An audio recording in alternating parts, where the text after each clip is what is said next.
Yoro, Nanaseika, ¿cómo va todo? Espero que bien.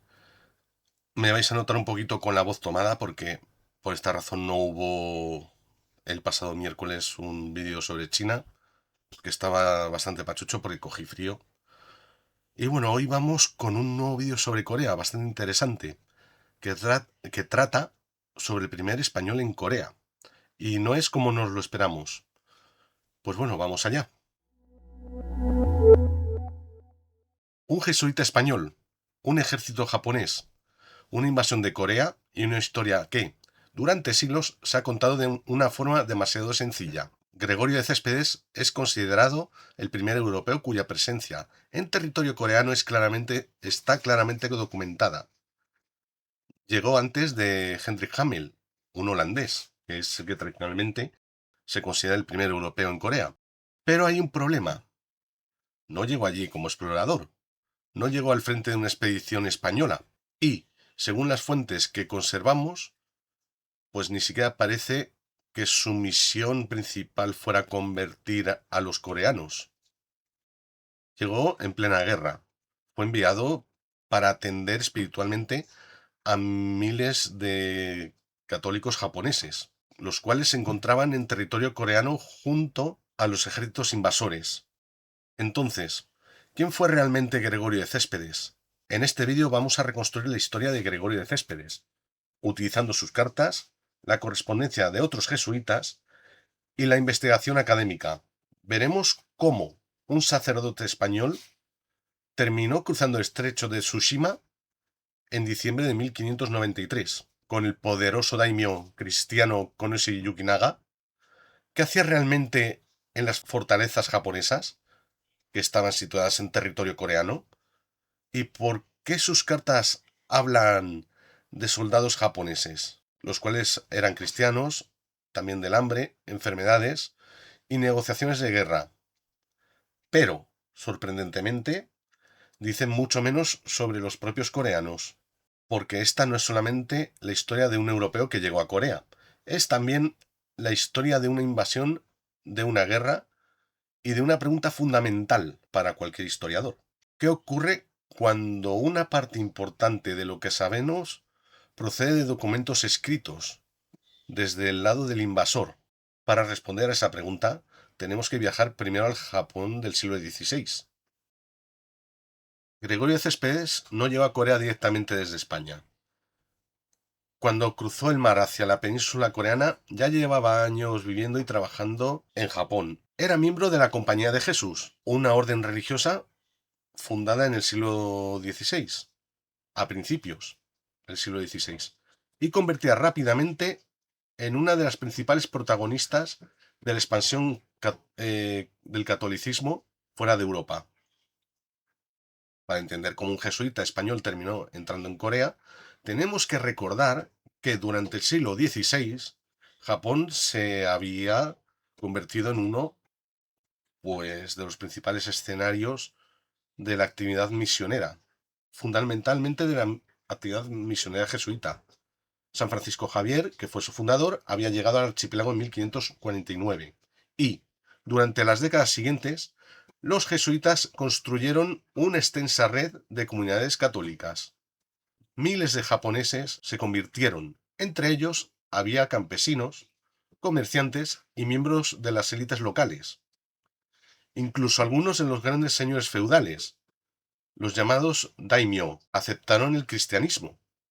Pero el Japón de aquel tiempo no era un estado unificado como el actual. Durante buena parte del siglo XVI, el país había atravesado el periodo llamado Sengoku, una época de guerras, rivalidades y de distintos señores. Poco a poco algunos líderes comenzaron a imponerse. Primero Oda Nobunaga, después Toyotomi Hideyoshi y finalmente Tokugawa Ieyasu. Gregorio de Céspedes llegó a Japón durante este proceso de transformación. Allí aprendió a desenvolverse dentro de un mundo completamente diferente del europeo. Se integró en las estructuras de la misión jesuita y trabajó en las comunidades cristianas japonesas. Pero el crecimiento del cristianismo también generaba tensiones. Toyotomi Hideyoshi comenzó a desconfiar cada vez más de la presencia de los misioneros, En 1587 promulgó un edicto dirigido contra ellos. Sin embargo, la aplicación de aquella política no fue siempre uniforme. Los jesuitas continuaron desarrollando actividades y algunos daimyo siguieron protegiendo a las comunidades cristianas. Entre esos daimyo había un personaje fundamental para esta historia. Su nombre era Konishi Yukinaga. Konishi era un poderoso señor japonés. También era cristiano. Y cuando Japón invadió Corea, se convirtió en uno de los principales comandantes de aquella expedición. De esta manera, dos historias comenzaron a cruzarse. Por un lado, la expansión del cristianismo en Japón. Por otro lado, las ambiciones militares de Toyotomi Hideyoshi. Y en el punto de encuentro entre ambas apareció Gregorio de Céspedes, un jesuita español con años de experiencia en Japón que estaba a punto de recibir una misión extraordinaria. Una misión que lo lleva más allá del estrecho de Tsushima, hasta Corea. Pero para entender por qué tuvo que ir allí, primero tenemos que hablar de una de las mayores guerras de la historia de Asia Oriental. En 1592, Toyotomi Hideyoshi tomó una decisión que cambiaría la historia de Asia Oriental. Ordenó la invasión de Corea. La operación fue gigantesca para su época. Grandes contingentes japoneses cruzaron el mar y desembarcaron en la península coreana. El objetivo inmediato era avanzar a través de Corea, pero las ambiciones de Hideyoshi iban mucho más allá. Su proyecto estaba relacionado también con una posible expansión hacia la China de la dinastía Ming. Corea, el reino de Chozón, se encontraba en medio. Y cuando los ejércitos japoneses desembarcaron en la península, pues comenzó una guerra que transformó completamente la región. De hecho, os comento una cosa, en 1592, al estar las guerras Imjin, en plural, es como se conocen normalmente, ahí hay un punto de inflexión que divide Chosón temprano de Chosón tardío. Pero esto ya lo explicaré en otro vídeo. Las fuerzas japonesas avanzaron rápidamente. Tomaron ciudades importantes. La corte coreana tuvo que abandonar la capital. Durante un tiempo parecía que Japón podía conseguir una victoria extraordinaria, pero la situación cambió. La resistencia coreana se reorganizó. En el mar, fuerzas navales coreanas dificultaron las comunicaciones y el abastecimiento japonés, y sobre todo la China Ming intervino en apoyo de Chozón. Lo que había comenzado como una invasión japonesa se convirtió en un conflicto internacional. Japón, Corea y China quedaron implicados en una guerra que provocó enormes pérdidas, tanto humanas como materiales. La guerra continuó. Hubo ofensivas, retiradas, asedios, negociaciones, intentos de paz y enfrentamientos entre ejércitos que controlaban distintas zonas de la península. Fue en ese contexto cuando Gregorio de Céspedes recibió la orden de ir a Corea. Y aquí debemos detenernos porque sea muy fácil imaginar que un jesuita europeo cruzó el mar con intención de entrar en un país totalmente desconocido en aquel entonces y comenzar una misión entre su población. Pero la documentación disponible presenta una imagen diferente. Céspedes iba a entrar en Corea utilizando las rutas controladas por Japón. Iba a vivir en el entorno de las fortalezas japonesas. Y su actividad estaría vinculada principalmente a las comunidades cristianas japonesas presentes dentro del ejército japonés, que era el ejército invasor, vaya. Su Corea no iba a ser la Corea de los palacios de Chozón, ni de un viajero que recorriera libremente ciudades y aldeas. La Corea de Gregorio de Céspedes iba a ser una Corea en guerra, una Corea ocupada parcialmente por ejércitos extranjeros y una Corea observada desde dentro de las estructuras militares japonesas. Aquí llegamos a una de las cuestiones más importantes de toda esta historia. ¿Por qué fue Gregorio de Céspedes a Corea? Durante mucho tiempo, la respuesta se simplificó. Fue a Corea como misionero, pero esa respuesta, aunque no sea completamente falsa, resulta insuficiente. Era jesuita. Por definición pertenecía a una organización que era misionera y sigue siendo misionera. Pero debemos preguntarnos cuál fue su función concreta en Corea. Y aquí la documentación resulta pues bastante fundamental. El propio Céspedes escribió posteriormente que había sido enviado para confesar y ayudar a más de 2000 cristianos. Esta frase pues cambia nuestra perspectiva, porque aquellos cristianos no eran en su mayoría coreanos, eran japoneses, que eran conversos de los ejércitos del daimyo. miembros de las comunidades cristianas vinculadas a los contingentes militares japoneses, especialmente de la esfera de Konishi Yukinaga.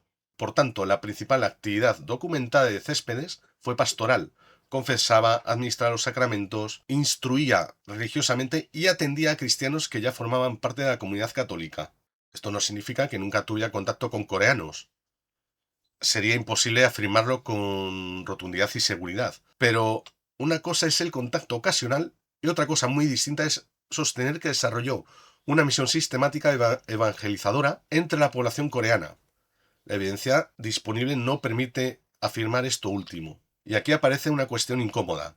Gregorio de Céspedes no era un soldado, no dirigía tropas, no participaba directamente en los combates, pero su presencia en Corea dependía de esa estructura militar de carácter invasor.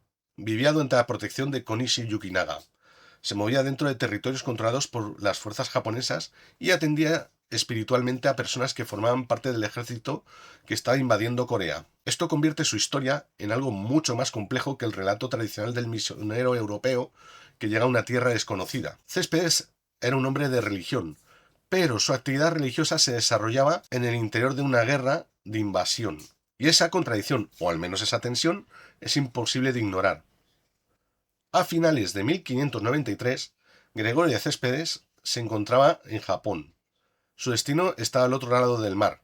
A finales de 1593, Gregorio de Céspedes emprendió el viaje. No lo hizo solo. Le acompañaba un hermano jesuita japonés conocido en las fuentes como el León Hankan, cuyo nombre aparece con diferentes transcripciones. Esta compañía es importante. La historia no fue simplemente la de un europeo, insisto, que se aventuró hacia un territorio desconocido.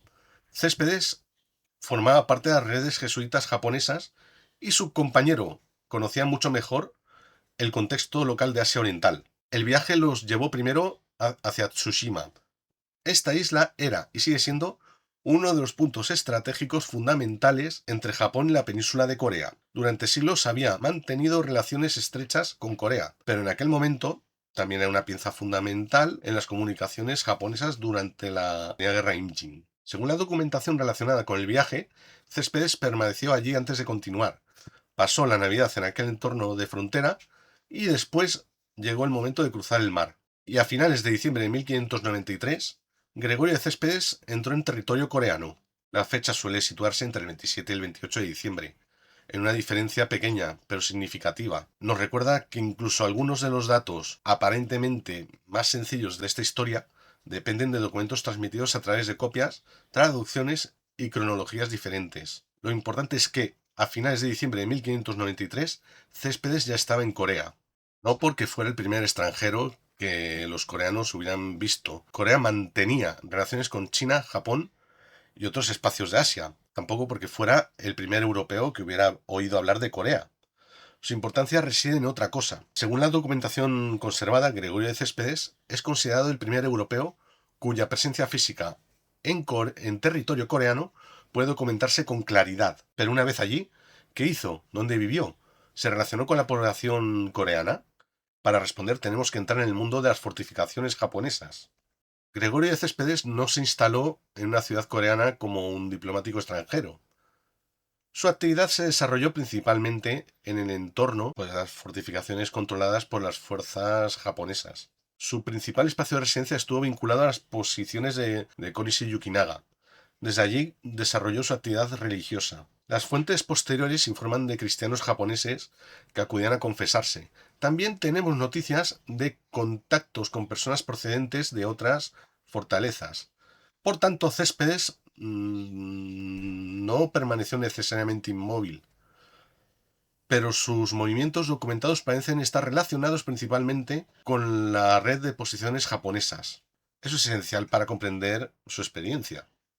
Gregorio Céspedes vivía en Corea, pero vivía dentro de un mundo japonés situado en Corea. Su lengua cotidiana, sus contactos, sus superiores, las personas a las que atendía y su protección están relacionados fundamentalmente con las redes japonesas.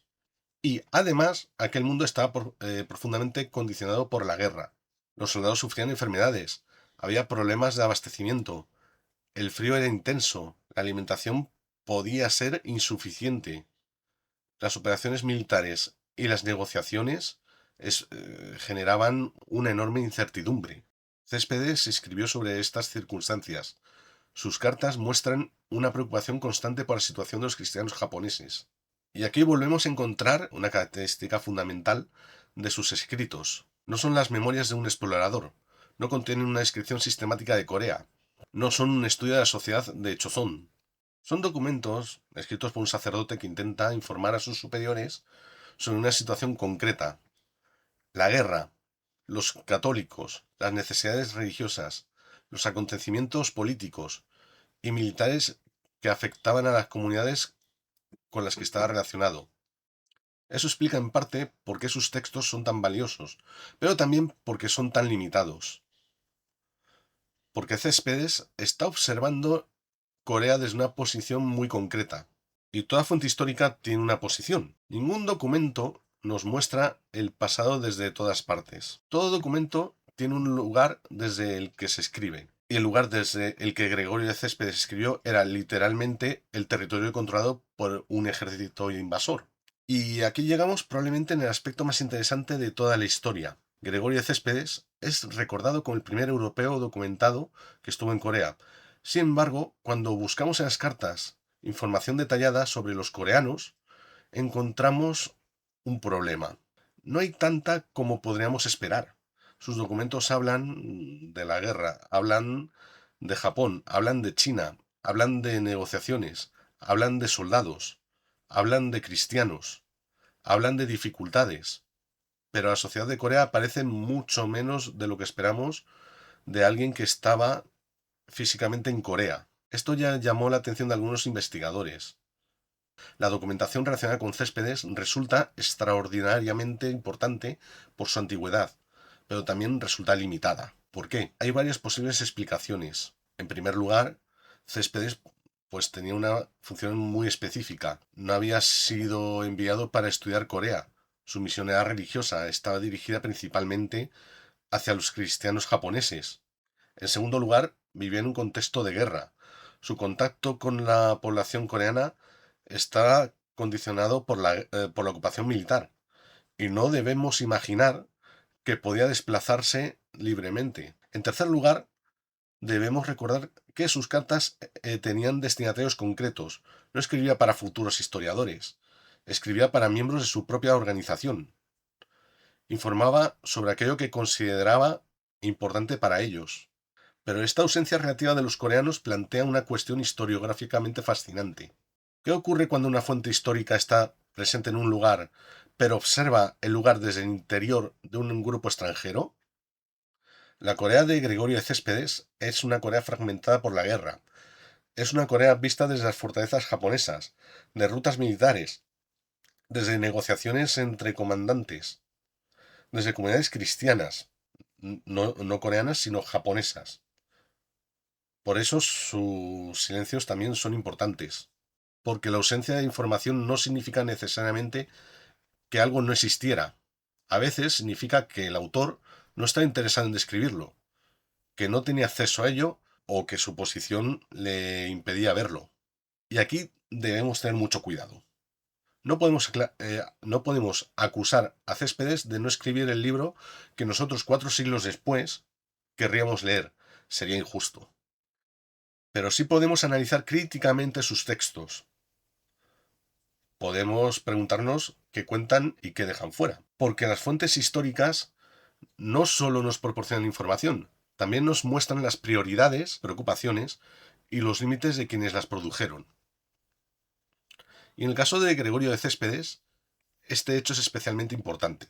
Fue el primero de los europeos documentados en Corea, pero no fue observador natural de Corea, pero no fue un observador neutral de Corea. Fue un jesuita español dentro del mundo militar japonés. Llegados a este punto, surge ya una pregunta fundamental. ¿Cómo sabemos todo esto? La respuesta está en un conjunto relativamente reducido de documentos. Gregorio de Céspedes dejó cartas relacionadas con su estancia en Corea, pero la historia de estas cartas es bastante compleja. No todas han llegado hasta nosotros como manuscritos autógrafos, escritos directamente por su propia mano. Algunas se conservan mediante copias, otras a través de traducciones, por él no solamente escribía en español. Otras aparecen resumidas o incorporadas a la correspondencia de otros miembros de la Compañía de Jesús. Esto significa que debemos distinguir entre diferentes niveles documentales. Primero, lo que escribió Céspedes. Segundo, la copia que se conserva. Tercero, las posibles transformaciones realizadas durante la transmisión. Y cuarto, los resúmenes que los otros jesuitas hicieron de sus noticias. Por eso la historia de Céspedes también es una historia sobre archivos, sobre manuscritos, sobre cómo un documento viaja, cómo se copia, cómo se traduce, cómo puede sobrevivir durante siglos. Entre las fuentes más importantes se encuentran las propias cartas, pero también tenemos referencias de otros jesuitas. Pedro Gómez, por ejemplo, que él informó sobre la presencia de Céspedes en Corea y sobre su actividad entre los cristianos japoneses. Francesco Pasio, también transmitió información relacionada con su estancia y con el trabajo pastoral desarrollado por Céspedes y su compañero. Estos documentos son importantes porque permiten contrastar los testimonios. No dependemos únicamente de una narración posterior. La propia red jesuita del momento registró la presencia de Céspedes y explicó sobre diferentes puntos de vista qué estaba haciendo. Sin embargo, debemos resistir a la tentación de creer que por tener documentos conocemos todo. No sabemos todos los lugares en los que vivió. No podemos reconstruir cada día de su estancia. No conocemos todos sus contactos. Y algunas cuestiones siguen siendo objeto de debate historiográfico. Pero eso no es una debilidad exclusiva de esta historia. Así funciona gran parte de la investigación histórica. El historiador no recibe el pasado completo, recibe fragmentos, cartas, copias, informes, silencios, y a partir de ellos intenta reconstruir lo que ocurrió, con una condición fundamental: no afirmar como certeza aquello que los documentos no permiten demostrar. Y precisamente por eso debemos ser prudentes cuando hablamos de Gregorio de Céspedes, así como el primer misionero de Corea, porque esa fórmula dice más de lo que las fuentes permiten asegurar. Ahora surge una pregunta. ¿Gregorio de Céspedes intentó convertir a coreanos? Pues esta es probablemente la pregunta más importante. ¿Los intentó evangelizar? La respuesta, pues académicamente hablando, más prudente es la siguiente: no tenemos evidencia suficiente para afirmar que desarrolló una misión sistemática dirigida a la población coreana. Esto no significa que jamás hablara con un coreano, ni que fuera imposible que tuviera contactos religiosos fuera de la comunidad japonesa. En una zona de guerra, los contactos podían producirse de muchas maneras, pero una cosa es el contacto y otra muy distinta es una misión organizada. Una campaña de evangelización, una comunidad coreana fundada por Céspedes, una actividad continuada dirigida especialmente a convertir a los habitantes de Choson. Para eso, la evidencia disponible es suficiente. Por el contrario, sí tenemos una función claramente documentada: su atención espiritual a los cristianos japoneses. Y esta diferencia es fundamental, porque durante mucho tiempo la figura de Céspedes podía encajar fácilmente en un relato heroico: un sacerdote europeo, un país lejano, el comienzo de una misión, pero la realidad documental es más compleja. El cristianismo coreano que conocemos históricamente se desarrollaría de una manera diferente y en otro contexto. La estancia de Céspedes no puede presentarse simplemente como el inicio directo de la Iglesia coreana. Su presencia fue breve, estuvo condicionada por la guerra y su actividad principal está relacionada con los japoneses cristianos. Por eso quizá la mejor manera de describirlo sea esta. Gregorio de Céspedes fue un jesuita misionero que llegó a Corea, pero no necesariamente un misionero de los coreanos, pues la diferencia puede parecer pequeña, pero históricamente es enorme. La estancia de Gregorio de Céspedes en Corea no podía durar indefinidamente. La guerra continuaba, pero la situación política también era complicada. El cristianismo había generado tensiones dentro del propio Japón. Aunque algunos daimyo protegían a los cristianos, la posición de los misioneros no era segura, y la rivalidad entre los distintos comandantes japoneses podía hacer todavía más peligrosa la presencia de un sacerdote jesuita. Konishi Yukinaga, protector de Céspedes, era cristiano, pero tenía rivales poderosos. Entre ellos encontraba Kiyomasa, uno de los grandes comandantes japoneses de la guerra, que era budista, de hecho. La investigación académica ha relacionado el regreso de Céspedes y de su compañero con este contexto de tensiones, tanto políticas como religiosas. Su presencia podía convertirse en un problema. Finalmente, Céspedes abandonó Corea y regresó a Japón. Las cronologías exactas presentan algunas dificultades. El propio Céspedes habló posteriormente de una estancia de aproximadamente un año. Otras reconstrucciones documentales extienden determinados aspectos de la cronología hasta 1595. Lo importante es que su experiencia coreana fue relativamente breve, en realidad, pero su importancia histórica no depende de su duración. Durante ese periodo dejó documentos, y esos documentos convierten en uno de los primeros testimonios europeos conservados y producidos desde territorio coreano. Después, Céspedes continuó su vida dentro de la misión jesuita, pero su breve estancia al otro lado del mar quedó registrada, primero en cartas, después en archivos, más tarde en estudios históricos, vaya. Y finalmente, en una memoria histórica que convertirá en una figura casi legendaria el primer europeo en Corea. Pero como hemos visto, esa frase necesita contexto, mucho contexto. Gregorio de Céspedes, y para concluir, fue probablemente el primer europeo cuya persona física en territorio coreano está claramente documentada. Pero reducir la historia a esta frase sería perder lo más interesante. Porque no llegó a Corea como un explorador, de manera independiente. No llegó en nombre de una expedición española. No recorrió la península describiendo tranquilamente sus ciudades y costumbres. Las fuentes no permiten afirmar que fuera a Corea para desarrollar una misión sistemática entre la población coreana. Gregorio de Céspedes llegó durante una guerra de invasión. Entró en territorio coreano acompañado de otros miembros de las redes jesuitas japonesas. Vivió principalmente dentro del entorno controlado por las fuerzas de Konishi Yukinaga, y su principal actividad documentada consistió en atender espiritualmente a las tropas japonesas, que eran cristianos, vaya, los que eran cristianos, que estaban presentes en Corea.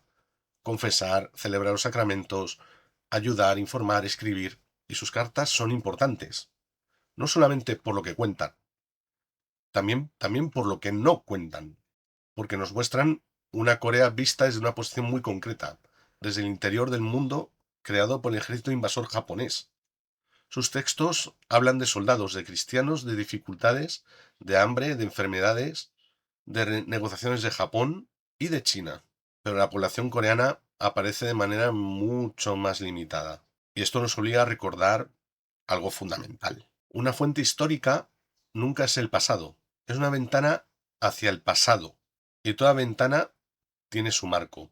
Gregorio de Céspedes escribió desde un lugar concreto, desde una posición concreta, con unos intereses concretos y para unos destinatarios concretos. Esto también ocurre con la Corea actual, ¿eh? Mucho ojo con esto. Por eso su historia es mucho más interesante que una simple anécdota sobre el primer español en Corea.